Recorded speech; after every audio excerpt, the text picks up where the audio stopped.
Kebaikan hati adalah sifat yang dihargai dalam banyak budaya dan masyarakat. Keinginan untuk menjadi baik hati dan membantu orang lain jelas merupakan hal yang mulia. Tetapi, terlalu baik hati juga bisa memiliki dampak negatifnya.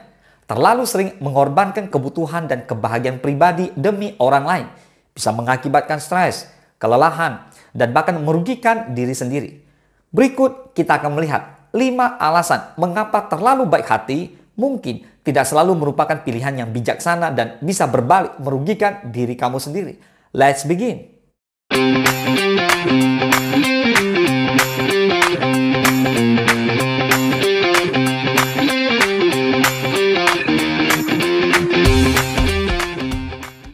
Yang pertama, kamu jadi mengorbankan diri sendiri. Salah satu bahaya terbesar dari terlalu baik hati adalah cenderung mengorbankan diri sendiri untuk kepentingan orang lain. Kamu mungkin merasa terdorong untuk selalu mengatakan ya kepada permintaan orang lain, bahkan jika itu berarti mengabaikan kebutuhan dan keinginan kamu sendiri. Akibatnya, kamu bisa merasa kelelahan, stres, dan tidak bahagia karena tidak memiliki waktu atau energi untuk diri sendiri. Penting untuk diingat bahwa kamu juga memiliki hak untuk mengutamakan kebutuhan dan kesejahteraan pribadi. Menetapkan batasan-batasan yang sehat dalam memberikan bantuan kepada orang lain adalah langkah penting untuk menjaga keseimbangan dalam hidup kamu. Yang kedua, dimanfaatkan. Terlalu baik hati juga bisa membuka pintu untuk dimanfaatkan oleh orang lain. Orang-orang yang tahu bahwa kamu selalu siap membantu dan tidak pernah menolak permintaan mereka, mungkin cenderung memanfaatkan kebaikan kamu untuk kepentingan mereka sendiri. Mereka bisa saja meminta bantuan atau mengambil keuntungan dari kamu tanpa memikirkan dampaknya bagi kamu. Untuk menghindarinya, penting untuk belajar mengatakan tidak ketika kamu merasa permintaan orang lain tidak wajar atau tidak sesuai dengan kebutuhan dan batas-batas kamu. Jangan takut untuk menolak permintaan yang berlebihan atau merugikan bagi kamu. Dan ingatlah bahwa kamu memiliki hak untuk menjaga diri sendiri. Yang ketiga, ini bisa menyebabkan stres dan kecemasan. Terlalu baik hati juga dapat menyebabkan tingkat stres dan kecemasan yang tinggi.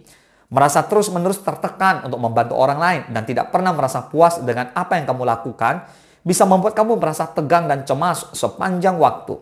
Selain itu, kekhawatiran tentang bagaimana orang lain akan bereaksi jika kamu menolak permintaan mereka juga dapat menimbulkan kecemasan yang berkepanjangan. So, untuk mengatasi stres dan kecemasan yang disebabkan oleh terlalu baik hati, penting untuk belajar mengelola ekspektasi diri sendiri dan orang lain. Ingatlah bahwa kamu tidak bisa memenuhi semua permintaan atau memuaskan semua orang, dan itu tidak masalah. Fokuslah pada apa yang bisa kamu lakukan dengan baik dan terima kasih atas usaha kamu.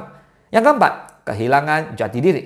Terlalu sering mengorbankan diri sendiri untuk kepentingan orang lain juga dapat menyebabkan kamu kehilangan jati diri dan identitas kamu sendiri. Kamu mungkin merasa tidak lagi tahu siapa kamu sebenarnya dan apa yang kamu inginkan dalam hidup karena terlalu sibuk memenuhi harapan dan kebutuhan orang lain. Untuk mencegah hal itu, penting untuk terus terhubung dengan nilai-nilai keinginan dan minat pribadi kamu. Luangkan waktu untuk merenungkan apa yang benar-benar penting bagi kamu dan apa yang membuat kamu bahagia. Dan jangan ragu untuk menetapkan batasan-batasan yang mendukung kehidupan yang bermakna. Dan yang kelima, terlalu baik juga bisa mengurangi kualitas hidup. Akhirnya, terlalu baik hati dapat mengurangi kualitas hidup kamu secara keseluruhan. Merasa terjebak dalam siklus membantu orang lain tanpa memperhatikan diri sendiri dapat menyebabkan kelelahan fisik dan emosional, kehilangan motivasi, dan bahkan depresi. Jika kamu tidak memberikan perhatian yang cukup pada diri sendiri, kamu mungkin tidak bisa menikmati hidup sepenuhnya dan merasa terus-menerus terbebani oleh tanggung jawab kepada orang lain. Untuk meningkatkan kualitas hidup kamu, penting untuk menemukan keseimbangan antara membantu orang lain dan merawat diri sendiri. Prioritaskan kebutuhan dan keinginan kamu sendiri, dan jangan ragu untuk mencari dukungan dari orang-orang yang peduli dengan kamu. Ingatlah bahwa kamu hanya bisa memberikan yang terbaik ketika kamu merasa bahagia, sehat, dan seimbang secara emosional. Meskipun memiliki keinginan untuk membantu orang lain adalah hal yang baik, terlalu baik hati juga bisa memiliki dampak negatif yang signifikan pada diri sendiri. Dari mengorbankan diri sendiri hingga mengurangi kualitas hidup. Ada banyak alasan mengapa penting untuk menetapkan batasan-batasan yang sehat dalam memberikan bantuan kepada orang lain. Ingatlah bahwa kamu juga memiliki hak untuk menjaga kesejahteraan pribadi kamu. Dan itu bukanlah sesuatu yang egois atau tidak pantas. Jaga diri kamu dengan baik, dan kamu akan mampu memberikan dukungan yang lebih bermakna dan berkelanjutan bagi orang lain dalam jangka panjang. Semoga bermanfaat. Salam sukses, dahsyat.